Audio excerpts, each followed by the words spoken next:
While they're assembling and coming on stage, can I just very quickly give a little summary?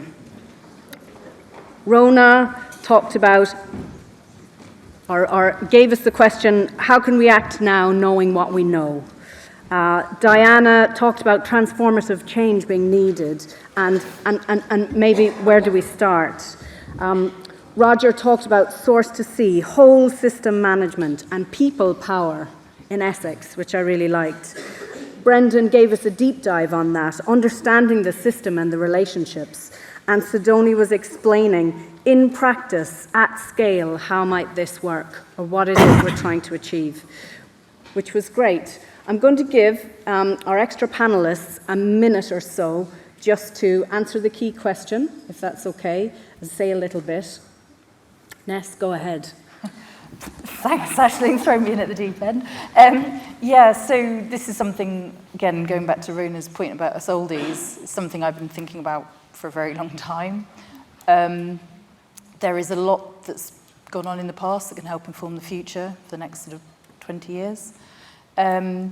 This local-based decision-making seems quite simple on the surface, but the more you dig into it, the more complex you get. And I think there's a few key points that have been made across all of this is we find it really hard to think in systems, and sort of trying to create that integrated approach is really complex, both for people on the ground, but also governments and bodies. So that's something we need to get better at. I think people really get things, and I think we often underestimate the power of communities to understand these problems. We come in with very complex language and complex ideas, but I've worked with people, on very small islands who get really complex things. So I think we need to do better at communicating. I think we need to think better about how we use and validate local knowledge. How do we equate it with proper science evidence? We don't have ways to consider those trade-offs. How do we do that? I'm going to pitch 5 capitals, multiple capital approaches, and sort of maybe not necessarily looking at values in the same way. Also, I think we can learn a lot internationally. Some of the work people are doing with Indigenous communities, looking at problems in different, more creative ways. We can be much more creative about how we look at evidence. Challenges, I think, time. Massive problem with time. It takes time to build trust. Sony mentioned, we have turnover of people, particularly when we're talking about fishers. That takes a very long time to build that trust and seconds to break it. So how do we consider that in all of this decision making? I'll stop there because I can prattle on for hours. Thanks, Ness, that's great. Amy. Yes, not surprisingly, as lead of the Coastal Partnerships Network, I'm going to say Coastal Partnerships have been doing this for 30 years. Thank you, Rona, for the run through. In the 90s, I was a teenager in high school. Wasn't even aware of the integrated coastal zone management concept in 1993. I was a bit more into grunge music at the time. But I've realised over my career that I cut my teeth. I did marine biology as an undergrad, and then cut my teeth working on the high seas on deep sea commercial fishing boats as the only woman and the only English person living on board deep sea fishing boats with Spanish and Portuguese people, all of whom had very firm perceptions of what was theirs and how everybody else should just keep their noses out of it. And all of that cultural identity that goes hand in hand with that, particularly with Portuguese that have 400 years of fishing history, they firmly believe that is their asset and everybody else can just go sling the rook, basically. So I realised much later that I'd cut my teeth in stakeholder engagement through doing that role, because I was there as a neutral person. I had no agenda other than monitoring and recording what they were catching, no authority to make any difference. And many moons later, I realised, stumbled into the Thames Estuary Partnership via the Marine Coastal Marine Conservation Zone process, and realised, actually, this is exactly what happens in every single place around our coastline.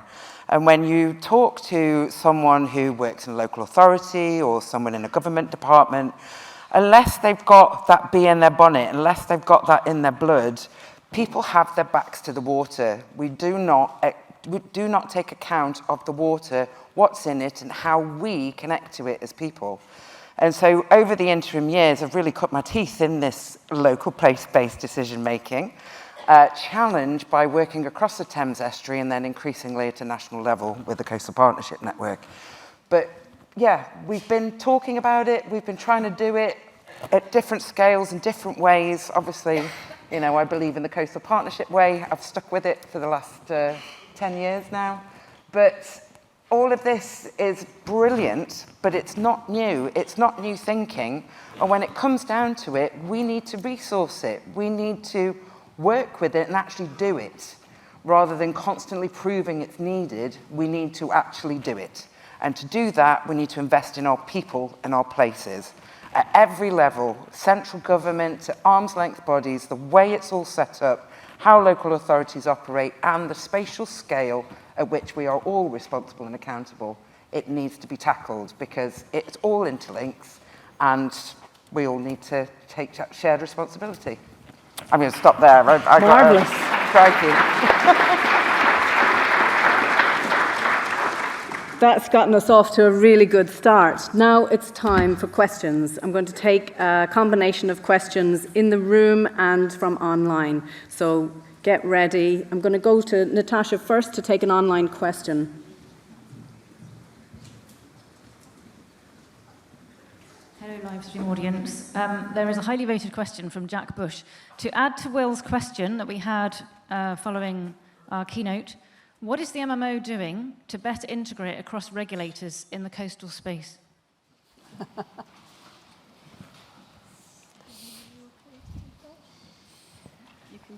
You can go ahead, or you can go ahead and answer if you like, or if you'd like to pass it on to someone else on the panel. I can certainly make a start Great. there. So a lot of what we do is around stakeholder engagement. So we work with other regulators. We have people across the MMO who connect with those regulators. We have people within the marine planning team who have different sector responsibilities, and from that they will work with regulators on different priorities, and we bring that all back into the team to help improve our plan making process, to improve marine licensing decisions, for example. So there's many different ways that we work with other regulators and engage with them. Does anyone else want to follow up a little bit on that? Okay. Yeah. I think that is one of the key challenges, isn't it? Is the sometimes disconnect between central government and people on the coast that are living, breathing, working there every day. And, you know, there are some great initiatives. There's lots of different ways of communicating, but it's still really challenging. People are busy. They don't have time to read the newsletter. They don't have time to attend a meeting. So there's a bit of a disconnect between what's happening at that national scale and people on the ground actually understanding that. And I'm going to champion coastal forums as well. I'm newly chair of the Dorset Coast Forum that I worked for 15 years ago, gone full circle. So Dorset Coast Forum, you know, they're one of the really innovative, strong coastal partnerships, but they still struggle to keep up with what's going on. And so I think more effort is needed, and that's incredibly hard with the resources and the time that everybody has. I don't really have a solution, but I just think opening those channels of communication, again, in slightly more creative ways, to keep that flow of information going both ways is really important. Just to add to that, I think you know what Sidonie presented about that brilliant research project and the concept of a nested marine plan, I think is really an interesting way forward to be that one of the knitting pieces of the puzzle. But I would argue that it needs to go a step further, and a nested coastal plan that had a landward approach and a seaward approach coming together, that was actually one of the recommendations from Tasha's PhD, and something we've been championing through the development of the National Framework for Coastal Coordination. I think that might even go like that one step further to bring that feeling of responsibility into the local authorities and the landward bodies. So it's not just coming from marine, is my point. Yeah. Great. Have we got a question in the room?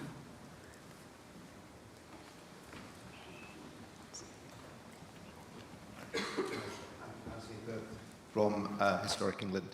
I just wondered what members of the panel might think is the difference between space, spatial prioritisation, spatial planning, and place, and how do you deal with that? Thank you.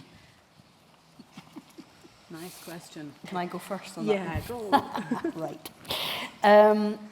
When we were doing the EU MSP directive, there was a consistent message that humans don't live at sea. No, they don't, unless you're on an oil rig, generally. So the sense of place comes from where you have your feet anchored. And coastal people tend to have an interest because one foot is on the dry land and one foot is in the wet, straddling the high tide mark. So engendering a sense of place comes from deep within. It's where you feel at home, where you were perhaps born, brought up, where you used to go on holiday if you were going to the coastal areas or whatever. And there were a couple of slides that we've had up today of sea views, which, if you're standing on a beach and you're looking out to sea, I look at those kinds of photographs and I see, oh, there's a ship and a yacht and a wave, so there's coastal processes represented here, or people sitting on a beach having a cup of tea. There's a headland in the distance. What's the connection between where I am and where that is? What's going on? So the spatial aspect is really important, but it's at various different scales. And the sense of place, although it comes from wherever you happen to be and whatever you're happening to engage directly with, it's not easily mapped onto a much bigger context. But it's a fantastic question, and the answer is there are so many variables that need to be taken into account.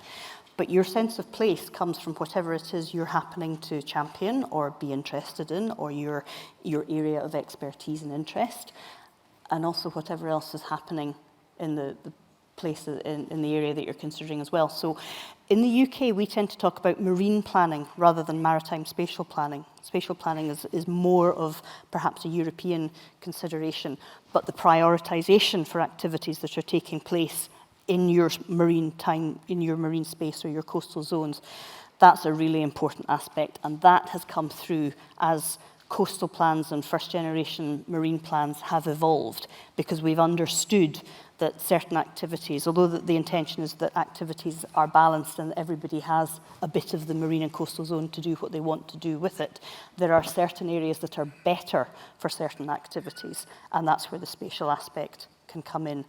But when you're trying to marry sense of place, which is inherently a terrestrial aspect, with a more maritime approach, it takes a lot of the issues that Diana was talking about, the processes involved in that, and also the coastal partnerships as well, and marine planning aspects as well, to be able to tie it all together.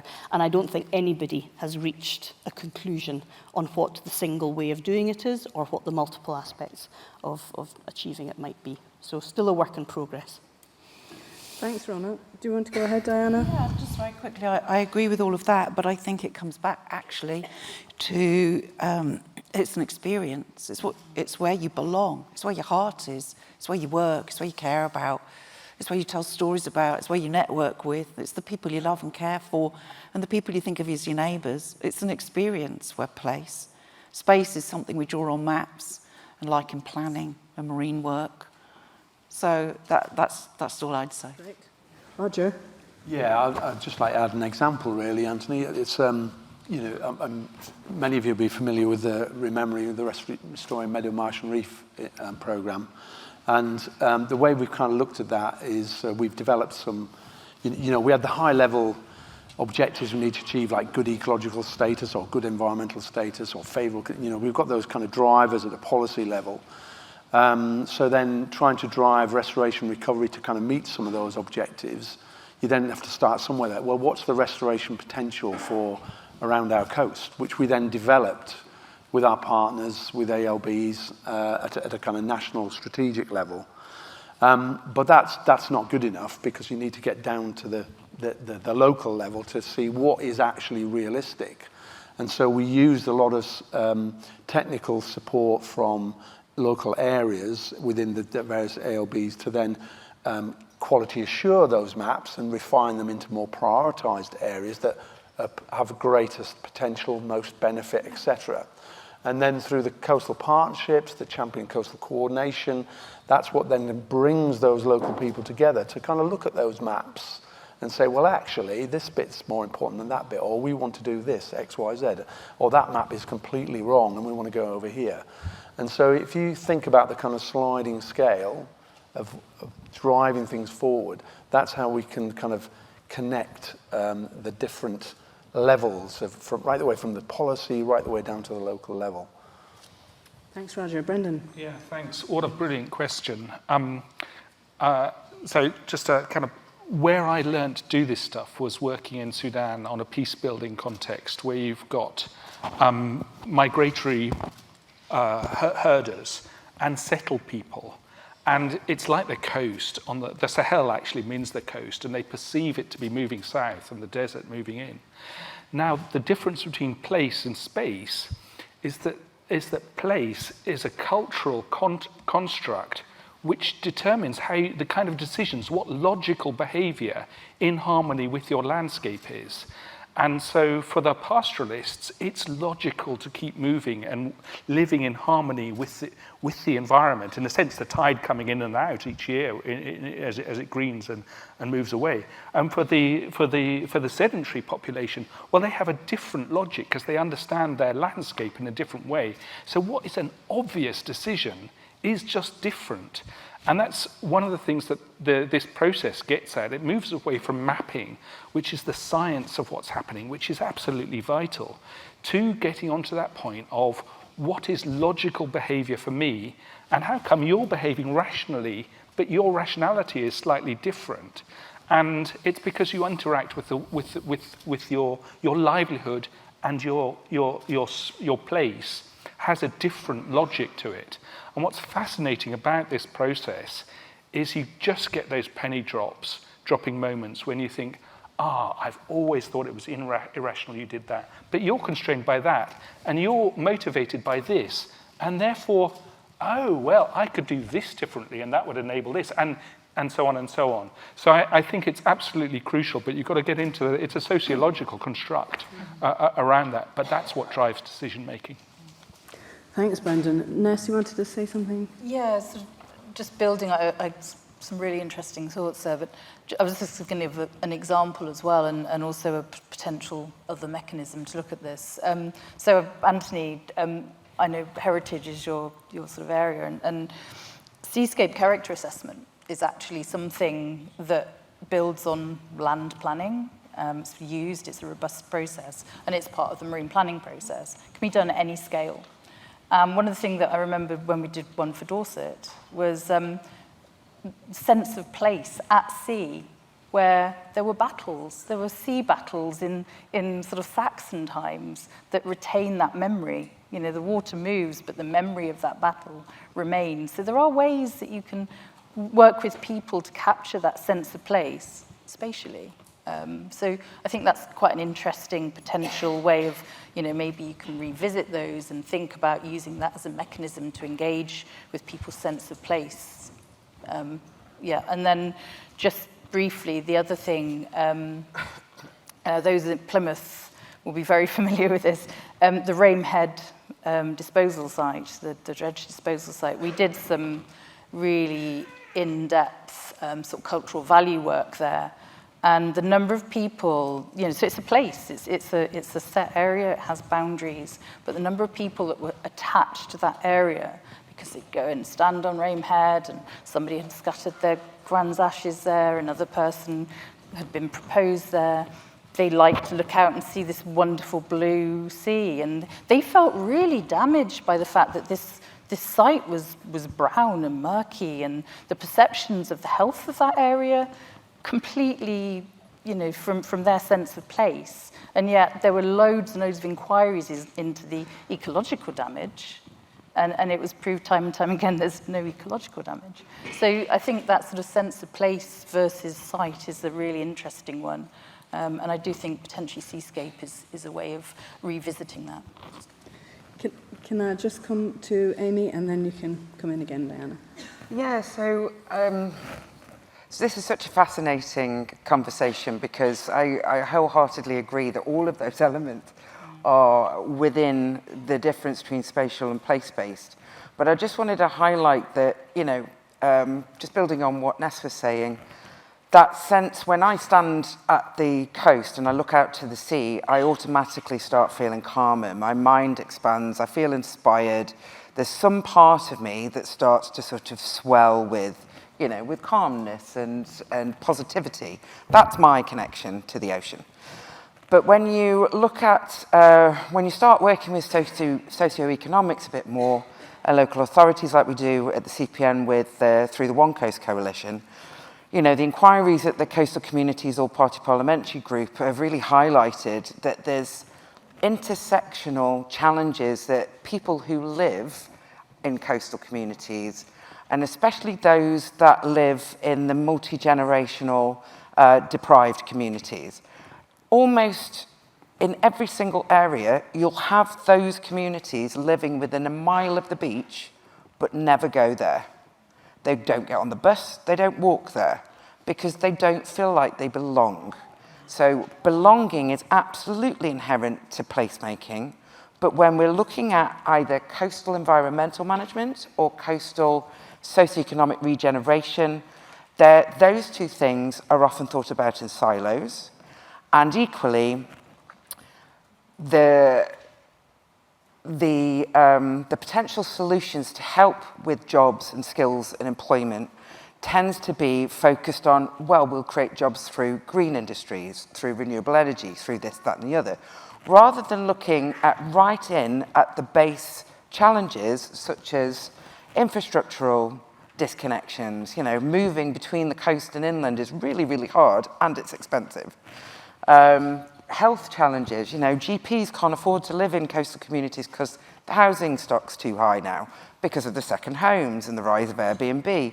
It's not all as simple as as trying to define this. It is so complex and it is very challenging, but by taking a truly integrated approach across all of those and looking at where that win-win ethos can come for both our people and planet, and by people being inclusive about that, and fostering that sense of belonging in a place by including them in decision making, that really has to be the holy grail of how we get there. I'm not saying it's easy. I certainly don't know all of the answers, but that to me is the thing that really drives me in the work that I do. Like, one day we're going to crack it, and we have to crack it if we're going to be resilient to climate change, for sure.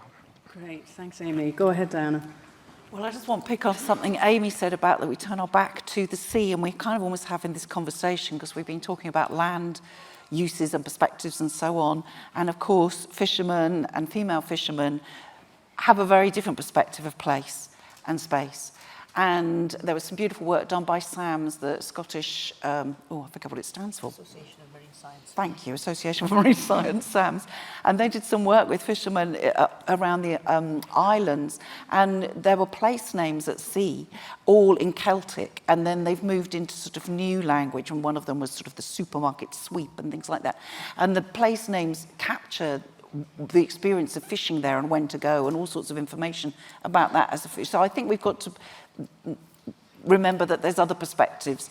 But also when it comes to young people and their experience of the sea, we did some work for Natural England a few years back, pre-COVID, but it was co-created knowledge by young people, for young people, funded by Natural England, on what were the barriers and enablers to get people from young people from very deprived backgrounds to get to and enjoy the coast. And they identified the barriers they experienced, and they identified the solutions. And that report, presumably, is on NE's website if somebody's interested.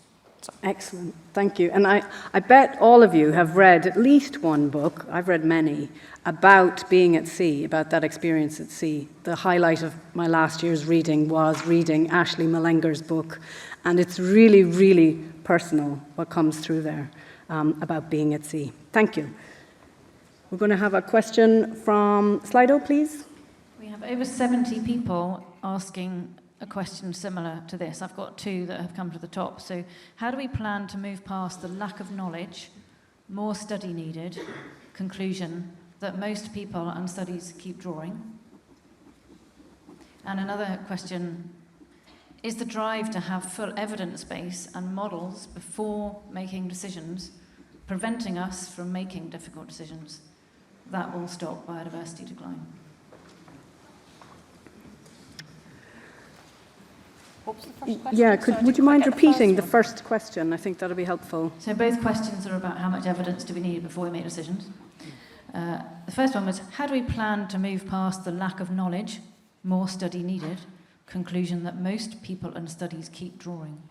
Read what's already there.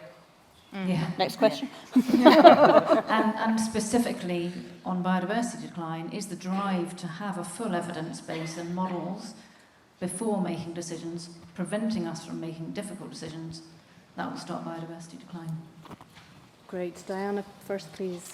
So evidence, when everybody says we need evidence-based decision-making, I instantly ask whose evidence counts, what kind of evidence counts. Are we always thinking that evidence is the stuff that many people in this room create around graphs and maps and data and, I don't know, system diagrams and all quite technically looking stuff? Or is it the evidence of people who live and work and experience the coast, the marine area, and what kind of evidence are they bringing? Some of that evidence is in story or narrative or picture or very different kinds of evidence. So I think, no, we absolutely do not have time to waste till we've got the perfect evidence, because we're never going to get there. Let's just get on with the best available evidence, but let's be mindful it's not just the science tech evidence that matters. It is all kinds of evidence, social science evidence, not just natural science evidence. It's all kinds of evidence. Let's start using that fast. Chair's prerogative. I also would like to add in that it is the process of that decision-making which needs to be understood by everybody, because making the most difference is in understanding how the decisions are made. Go ahead, Roger. Yeah, 100% agree, Diana. We need to make access to all available knowledge and information as widely as possible, and some of the government bodies, we are trying to do that. The EA's got its water hub now, which gives you a lot more access to our information, and I know others are doing the same, and we need to do more of that. But one of the things we have been investing in is seeing the success of the Southwest Marine Ecosystem Model and the annual assessments that they've been doing of biodiversity, of the state of biodiversity in the Southwest.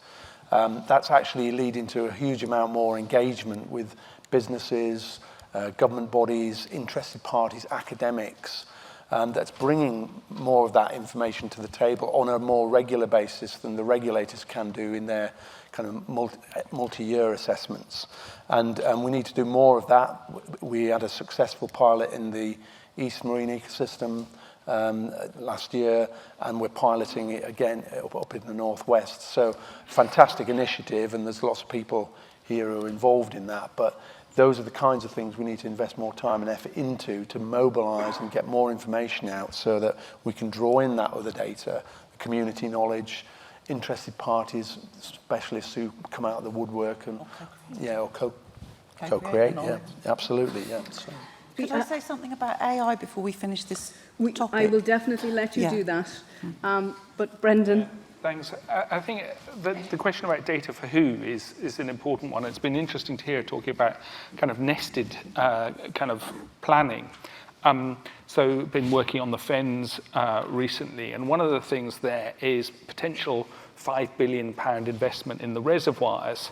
Well, then we start to look at, well, how could you get cascading benefits across that landscape?